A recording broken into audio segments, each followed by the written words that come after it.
Hi friends, I am Arpita. I was just glued to my computer screen and I was preparing notes for my students. But if you are wondering that why am I having laptop in my hand in this video lecture, it is because today we are going to talk about computers and IT, which forms an important part of our life, and also it forms an important part of paper 1 syllabus. So we'll be looking at the topics which you need to study when it comes to computers and IT, because computers हमारी ज़िंदगी का एक बहुत अहम हिस्सा बन चुके हैं. I can feel that कि almost सभी जो मेरी age के हैं, they spend like 4 to 5 hours on the computer screen, be it their work or be it playing games, listening to music, watching movies, making notes. Computers अपने आप में एक इतना powerful device है that you can do anything with this device and it can keep you occupied for like thousands of years. So इसीलिए just because this device has become an integral part of the education system, it is important that every professor or a would-be professor knows the basics about computers. And इसीलिए हमारे UGC net paper 1 के syllabus में computer and IT से 5 questions हर साल आते हैं. So we will be looking at few important topics that you must study if you are preparing for paper 1, and we'll have a detailed discussion on all these topics so that you can channelise your preparation and you can score good marks in your next paper 1 exam. So let's start from the basics. The first important component of computers and IT is knowing about computer system. Computers consist of CPU, which is Central Processing Unit. It comprises of two things, ALU and CU. ALU is Arithmetic Logical Unit and CU is Control Unit. Apart from this, you should also have basic knowledge of the memory. RAM, ROM, cache files, what are these terms? RAM is random access memory, ROM is read-only memory. Cache files are temporary files which are stored on your computer, and only when you run a cleaner these files are removed and you are able to use the space. आपके mobiles में भी when you download a cleaner, you install a cleaner from Play Store and you run that cleaner, 2 या 3 GB का memory खाली हो जाता है अचानक से, because all the cache files, the temporary files which were stored in your system, they are removed. So you get access to the storage that was used by those temporary files. Apart from this, you should also have basic knowledge of peripheral devices. Peripheral devices are basic softwares and hardwares that are used in computers. So you should know what are the basic hardware components and what are the basic softwares which are there in your computer. The next component that you must study is about computer networks. सारे computers अलग अलग हैं, but if you connect all those computers, you can do wonders.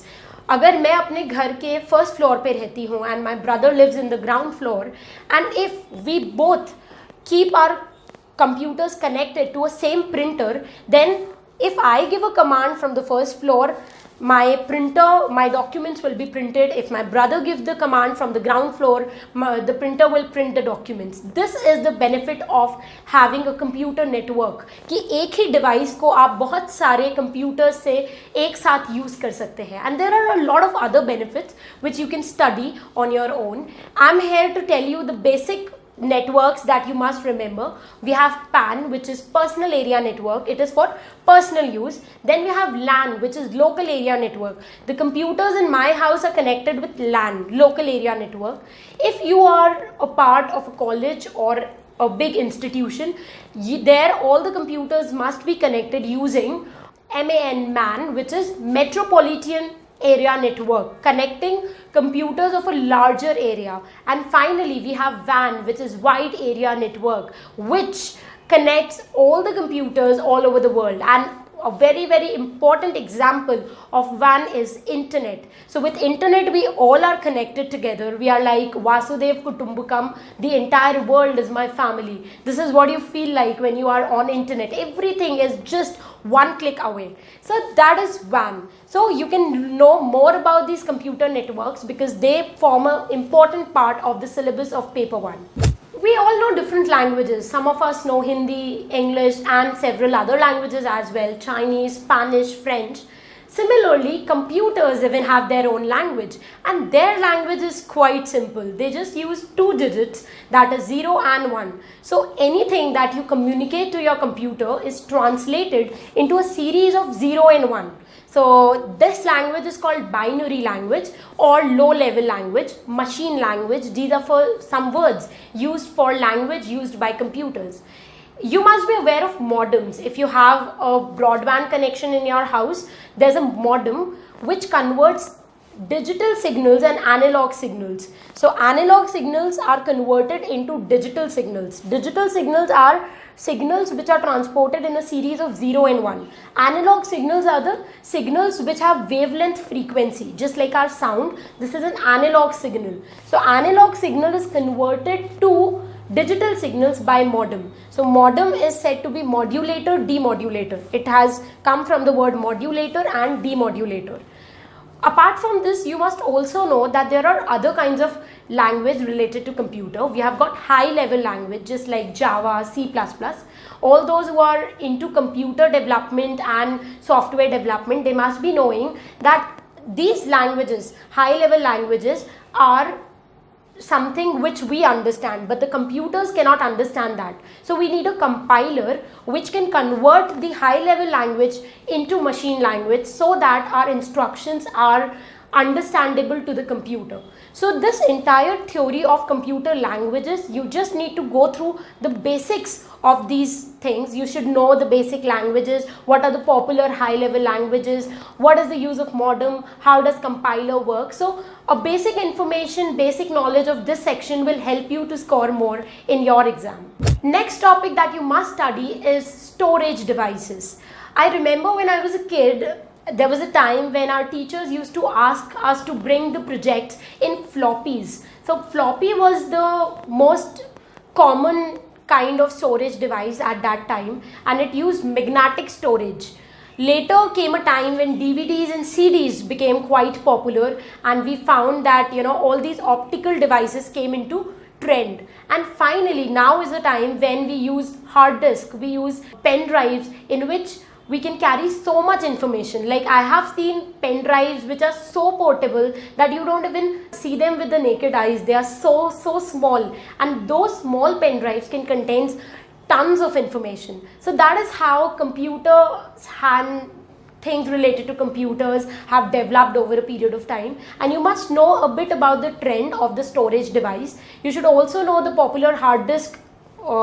In today's time, we have HDD, we have SSD. So you should know a bit about these two things. The next topic that needs your attention is file extensions. I'm pretty sure that if you are observant, then you don't need to learn file extensions, because I am quite confident about this fact that all of you must have worked on Microsoft Word, PowerPoint, Excel. All of you must have seen images in your computers, and whenever you store all these images, all these documents, you find that they get stored with a name, and after that name there's a particular extension. These extensions are important and they are asked in NET exam. For example, every Word file has an extension .doc. Every image has an extension .jpg, .png, and several other extensions. Every Excel file has an extension .xls. So you should remember all these popular extensions, because they give you the extension and they ask that which particular software uses this kind of extension. When I was a kid, I was learning about storage units. For example, we had liters and how to convert liters into milliliters, and we had kilometers and how to convert kilometers into meters and centimeters and inches. So these were units which are used for measurement. Similarly, in order to measure the data stored in your computer, they use a different kind of unit which is called bytes, kilobytes, megabytes, gigabytes, terabytes. So another important section that needs your attention is the storage units. You should know how many bytes will make a kilobyte, how many kilobytes make a megabyte, how many megabyte makes a gigabyte, and how many gigabytes make a terabyte. And you need to know the sequence, that which of these storage unit is greater. Okay, a terabyte is greater than a gigabyte, and a kilobyte is less than a megabytes. So this comparison should be there on your fingertips. The IT sector is filled with acronyms. You cannot dare to go into the exam without knowing some popular acronyms. So the next section you need to study is acronyms. You should know simple acronyms for SMTP, which stands for Simple Mail Transfer Protocol, MOOC, which stands for Massive Open Online Course. Then we have several other acronyms that will create a havoc in your brain, but I'm pretty sure that if you tend to learn those acronyms, it will definitely pay you the desired results. The next important section that you should not skip is terminology. Internet is filled with terminology. If you look at the IT sector, you will see so many terms. You should remember some popular terms. You will get a list of popular terms when you go through the previous year papers. You might encounter some popular terminology they have asked. So you should know more about those terms. For example, you should know what is bandwidth. Bandwidth means amount of data that can be transferred. Then we have things like Boolean operators. Whenever you search on Google, you can use operators like and, or, and these operators will help you to narrow down your search. If I use and, I can search about two things which are there in a same web page. If I'm talking about two writers and I put and in between them, that means only those pages will come in the search box which contains information about both the writers. Or means either of them. So these are called Boolean operators. They help you in searching things on internet.